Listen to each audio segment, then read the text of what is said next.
نحمده ونصلي ونسلم على سيدنا ومولانا محمد رسوله النبي الكريم اما بعد۔ اچھا جی، آج بدھ 29 دسمبر 2021 ہے اور آج ہم انوار العلوم شرح مثنوی مولانا روم کی تیسری قسط آپ کے سامنے پیش کرنے جا رہے ہیں۔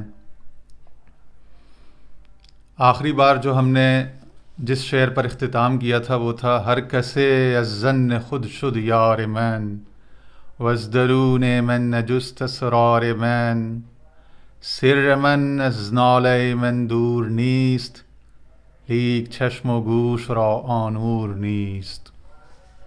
کہتے ہیں کہ نئے یعنی بانسری جو ہے وہ کہہ رہی ہے، اور بانسری سمبولک ہے، میٹافر ہے، یعنی تشبیہ اور استعارہ ہے۔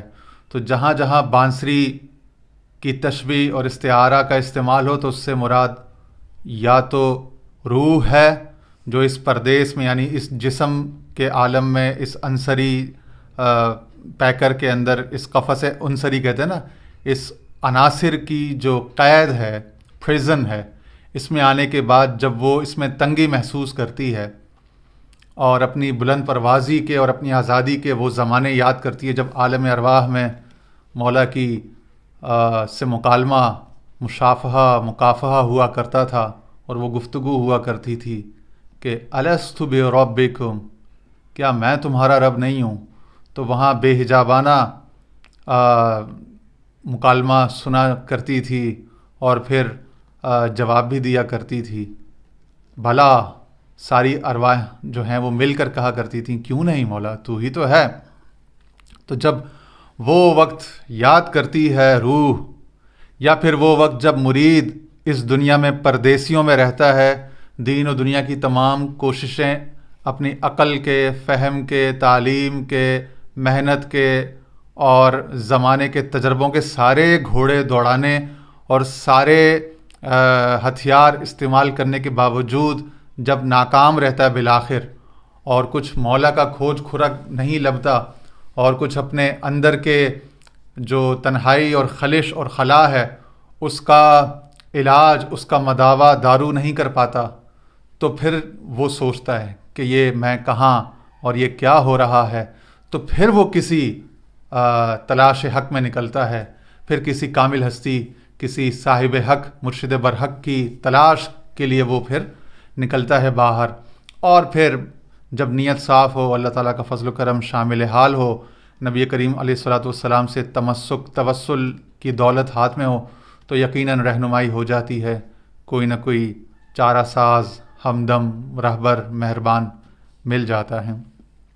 اور جب وہ مل جاتا ہے تو پھر وہ اس کی ساری کہانی سمجھ کر اس کو بتاتا ہے کہ بچہ تجھ پر کیا گزری، اور تجھے کس طرح اس سے نبردآزما ہونا ہے، اور تجھے کس طرح من کا سکون ملے گا، اطمینان ملے گا۔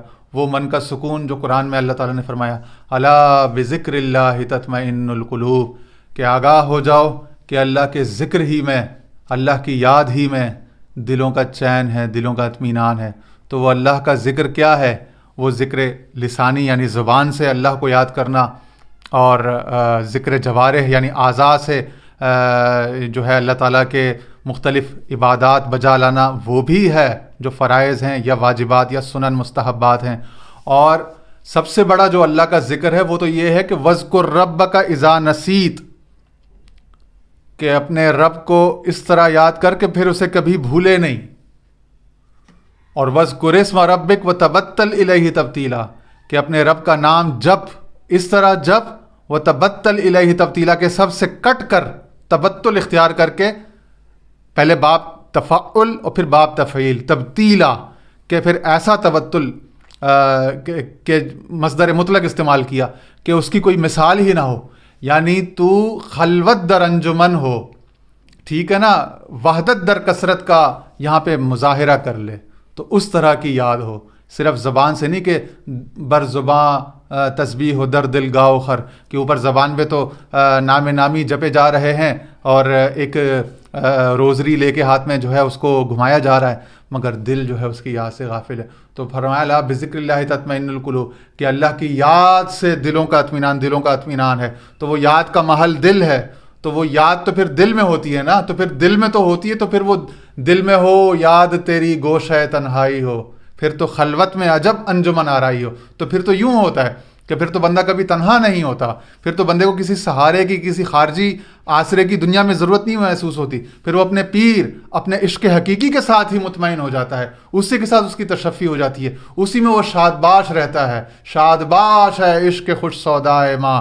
پھر وہ یہ گاتا ہے کہ خوش رہ اے میرے جنون, اے میرے پیارے خوبصورت دیوانہ پن کا الزام جو مجھ پہ لگتا ہے, لیکن تو تو اتنا عظیم ہے, تو تو اتنا کریم عشق ہے کہ اگر مجھ کو دیوانہ بتلاتے ہو, میں وہ ہوشیار ہوں. پاؤں جب طوف حرم میں تھک گئے سر پھر گیا. تو پھر وہ تو ایسے سر پھرے اور ایسے من چلے ہوتے ہیں کہ اگر پاؤں تھک جائیں تو پھر سر کے بل چلنے لگ جاتے ہیں. وہ کسی شاعر نے کیا خوب کہا کہ ذوف مانا مگر یہ ظالم دل ان کے رستے میں تو تھکا نہ کرے. تو پھر کہتے ہیں کمزوریاں ہیں, ہمت نہیں ہے, پست ہمت ہیں, سستی ہے, کاہلی الکسی ہے, مگر کم از کم محبوب کے رستے میں تو اے ظالم دل نہ تھکا کر. تو محبوب کے رستے میں یہ ایکٹیو ہو جاتا ہے. جو مولانا روم کہتے ہیں نا, انبیاء در کار عقبہ جبرین, کافراں در کار دنیا جبرین. کافر یعنی کہ غافل لوگ جو ہیں, غافل لوگ وہ جو اس کی معرفت سے, اس کے عشق سے ناشنا ہیں, وہ مجبور ہیں کہ دنیا ہی کے کام کرتے رہیں, وہ دنیا ہی میں مجبور رہتے ہیں, دنیا ہی کے جبر کا شکار رہتے ہیں چنانچہ. لیکن جو اس کے انبیاء اولیاء ہیں, رہبر ہیں, وہ دنیا کے جبر کو کاٹ دیتے ہیں. دنیا کی جو قیدیں, سلاسل ہیں, زنجیریں ہیں, ان کی پابندیوں کو یعنی کہ اس طرح سے ان میں رہتے ہیں کہ ان میں جس طرح وہ مرغابی ہے کہ وہ ان میں رہتا تو ہے پانی میں, لیکن پانی میں اس کے پر کبھی تر نہیں ہوتے, پر ہمیشہ اس کے خشک رہتے ہیں. ہمارے مرشد خواجہ ابوالخیر پیر عبداللہ جان صاحب اکثر یہ تشبیہ تمثیل بیان فرماتے تھے کہ دنیا میں ایسے رہو.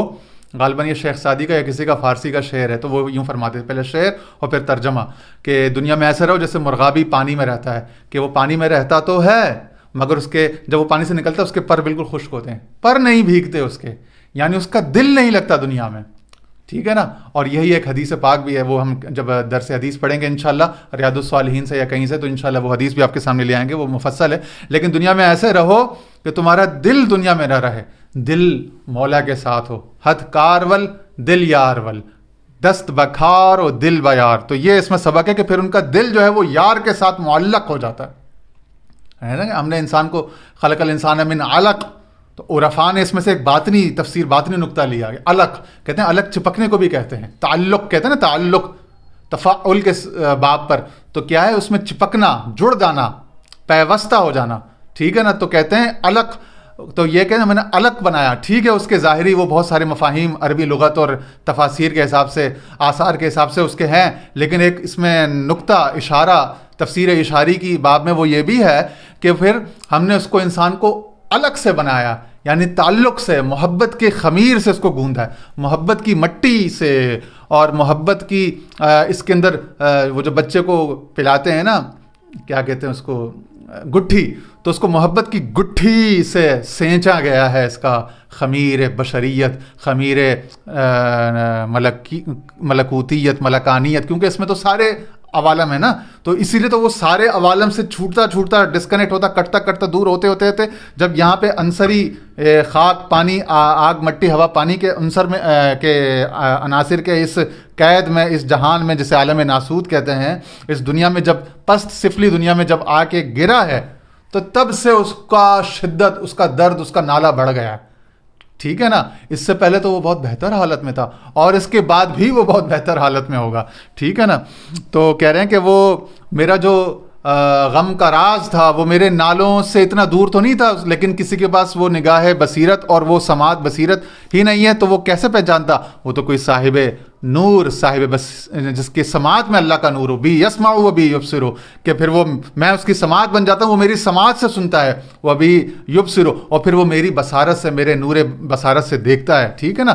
تو یہ وہ عالم ہوتا ہے, یہ وہ لوگ ہوتے ہیں کہ جو پھر کسی کے دل پر جب نظر نور کی مارتے ہیں تو اس کے دل کو مولا سے متعلق, متمسک کر دیتے ہیں. اور یہی ہے حبل اللہ. وہ جو کہا نا واعتصموا بحبل اللہ، تو وہ حبل اللہ کیا ہے؟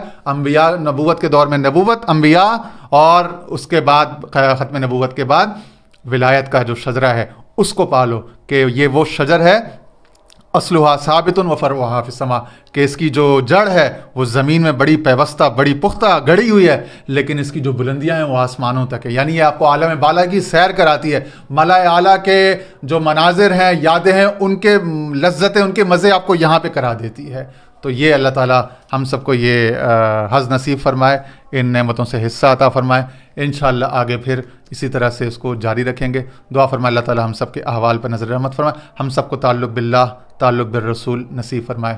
وآخر دعوانا ان الحمد للہ رب العالمین.